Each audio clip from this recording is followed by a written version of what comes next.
very important and huge endeavor is also trying to have a foothold in Morocco.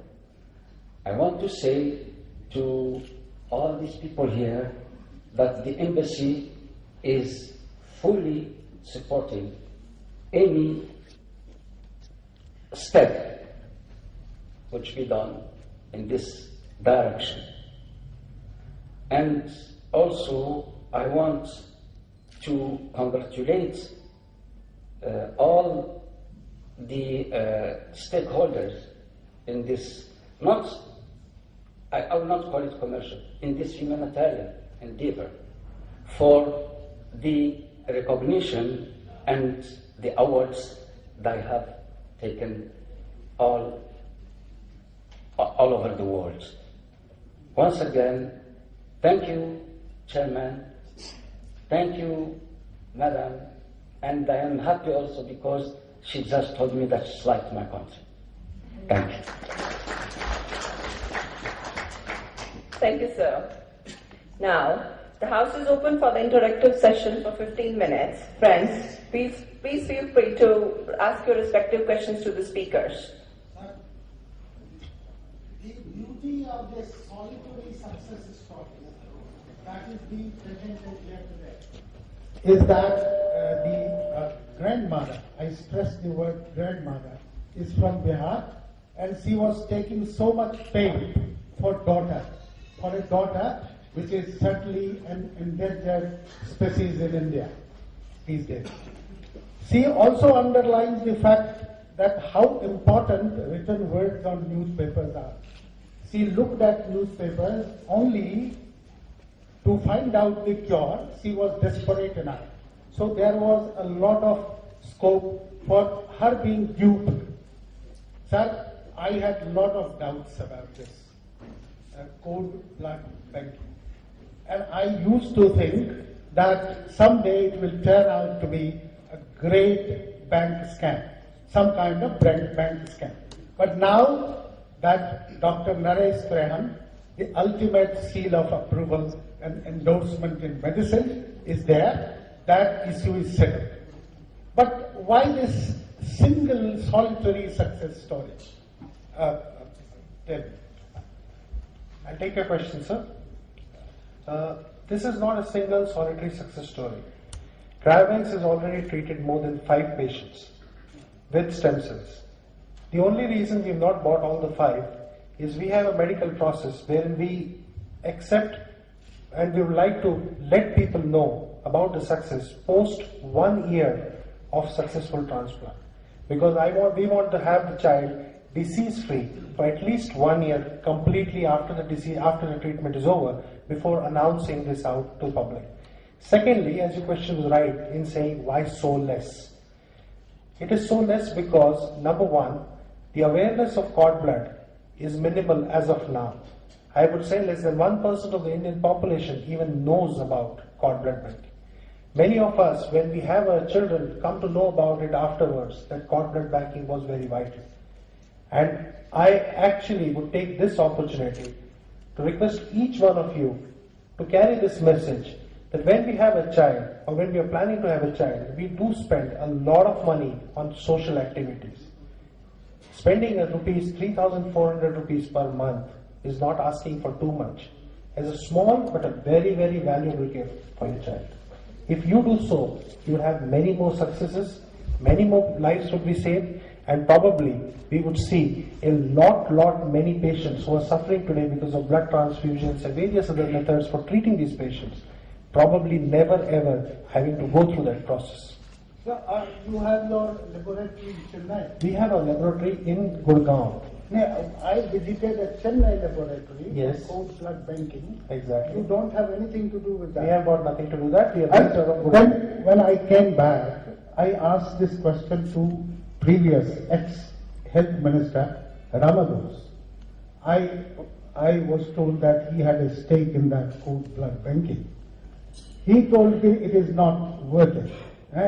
So we should go for other forms of stem cell therapy. Well, India has a very bad experience in stem cell therapy. There is a very credible institution, AIMS, in India. And 3 or 4 years back, it was declared that there is something global first.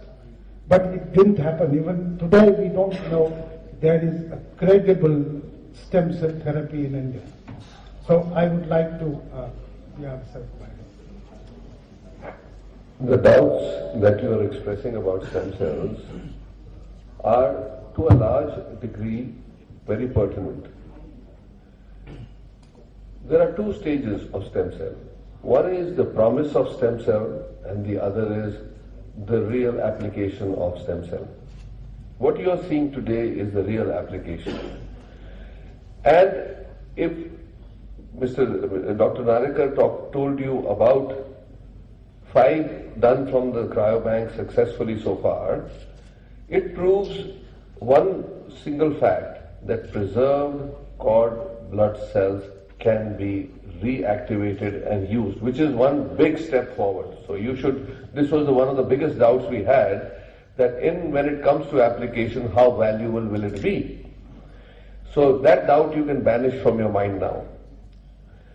The second thing is that what are the areas, and we are not alone in it, around the world several thousand transplants have been done. So it's not like this is only in India, because we are late starters and we are very cautious about it. That's one of the things that you said was absolutely right. We should not do things which we do not know, at least have a good idea that they are going to work. Of course, the proof is always in the eating.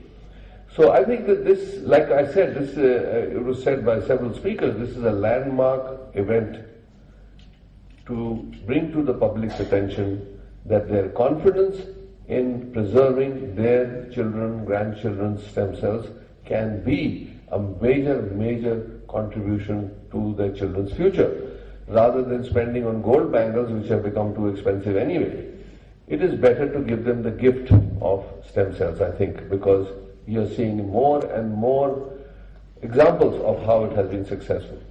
And like I said, the second thing is that stem cells have had a bad name in this country, because always when something happens, there are people on the periphery, who we call the charlatans, who jump onto any idea to make money. And there are many cases in India where people are being misled and being fleeced of lakhs of rupees with no effect on them. And that is what you need to stop. You and us, we need to stop. Because why should people who are already victims of some disease or some accident, who are already living under strained financial conditions, by their emotion, you can fleece them of millions of rupees? It's not right. So I think that we have a dual purpose. One is, and that's why I said, ask the right questions, because you must report the truth, otherwise, or at least what we know today as truth, otherwise we'll be doing a disservice to society. The second thing is that because the thinking of a stem cell, the origin of the thinking is very sound.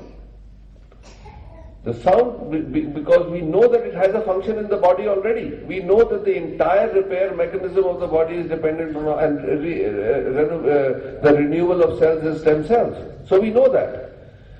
We just need to work out the mechanism in which we can apply it to different parts or different diseases, because we have, as you know, embryonic stem cells. We have many different types of breasts, and we have some concerns.